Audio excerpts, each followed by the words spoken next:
another tough test, obviously. Yeah, some similarities to our first round. Really high-end elite skill.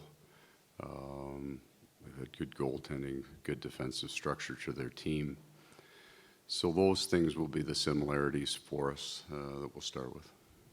And Paul, and on that, they have a few familiar faces who are with you guys on last year's run. Just what's going to be like seeing them, and then specifically with them Stolars being able to do what you did with you guys and be able to capitalize and be able to get the starting net for a playoff team like them? Well, good for all of them. I mean, I think Oliver Ekman-Larsson had established his career long before he came to us and was a big part of our success last year. But both those men, Steve Lorenz and Anthony, are at a new level, a new opportunity for them with Toronto, and they've made the most of it. They played very, very well. So we're happy for them. You know, those guys are, they're not just we're a big part of it. That story gets to endure in our locker room for the men that played, so they still are a big part of that story. And I'm happy they've been able to find a place where their opportunity and kind of their input to the success of the Toronto Maple Leafs is really important. It was just announced that Alexander Barkov and Sam Reinhart were named finalists for the Selki Trophy. Just what is your instant reaction to that news? Well, it gives you a little bit of an insight into how much fun it is to coach this team. So I got a guy who scored 57 goals, and the next year he gets nominated for a Selke Award, and Barkov. So it's really critical pieces to our team, both very, very talented men that will not cheat the game for the offensive payoff. I mean, they certainly produce for us, but their mindset is to play the game the right way. If there's an offensive play there, they're gonna make it, and but they'll be smart about it. So that is what were great examples for our players. For when you think about a young player like Mackie Samoskevich coming in, who's a skilled guy, who would have been a point producer, is how he got to the National Hockey League. But especially with Sam Reinhart as a winger, a high-end goal scorer, but you get nominated amongst so many great defensive players in this league. You score 57 goals and you get nominated for a Selke Award, you're a special guy. And Sasha's already won it a couple times, so he's proven himself to be that special player. A great example for all our players. Last year you had, like you said, 57 goals from Reinhardt, and he was one of your top penalty killers. I mean, I think some people around the league kind of found that surprising. He got some Selke love a little bit last year because of that. This year, I think, just noticed if you can get to the final a couple of times, those names start to pop up. And we would have known that. He's such a smart player, and he's such an honest player. Those two things go together, that he can read the play and he can make those reads defensively, and he won't. It's like the 3-on-3 overtime, right? There are guys that'll let the rush against happen, hope the goalie makes the save, and you're going the other way, and an odd man. It's just not in his DNA. So we're so fortunate, but clearly he's starting to get the recognition he deserves. And not to belabor the point of the former guys, but was it a little not bittersweet?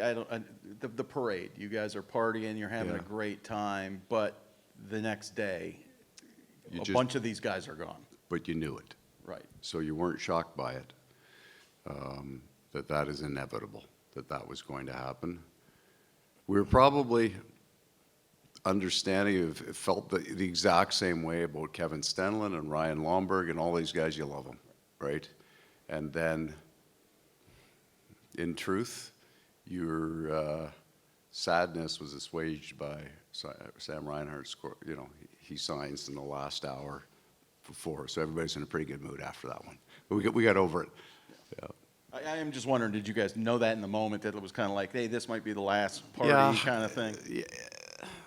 I don't know about for the players. You know that the players, that there are guys in your team that their window is small. Everybody's window is small here.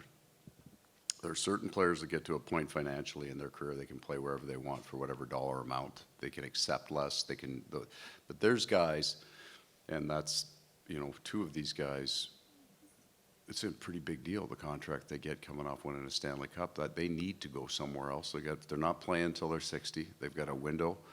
A lot of times for those players in that fourth line role, there's always some summertime concern about, are they going to get a contract? So these guys all get deals, and they've earned them, and they need to take them. They need to leave. They need for their families. They need to make, really make as much money as they can in the window of time they have.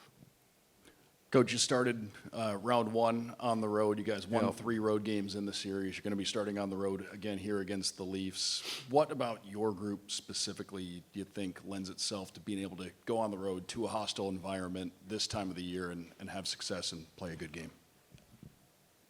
Well, depth for sure, that the matchup game won't necessarily kill you, that you're not going to get outmatched, because you're not getting the first option that you would want for most of the game, but you have to have a certain amount of depth.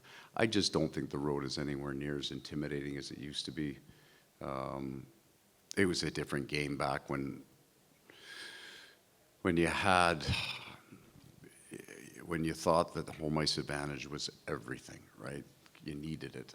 I just don't feel that's the same way. So we've got enough depth, and then we would play a bit more of a grinding game, and you can win on the road with that game.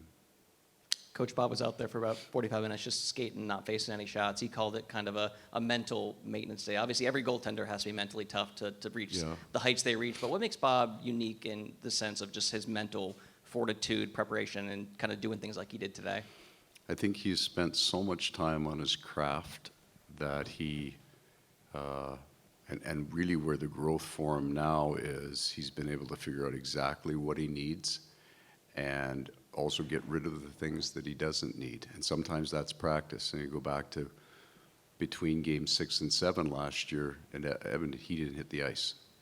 So he knew that's what he needed. He didn't need the mindless shots, which is this time of year, the practice shots there's not much to them. So he knows what he needs. He's put in the time. And then, he's just built complete trust with Rob Tallis that Robbie never goes to him, hey, you're taking it too easy. You're being too casual about this.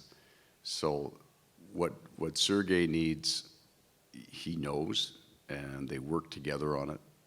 But it's never from a point of, hey, you're not putting enough time or effort into it. Maybe you should focus on your job a little bit. That's not a line we ever use. All right, then. Everybody have a wonderful day.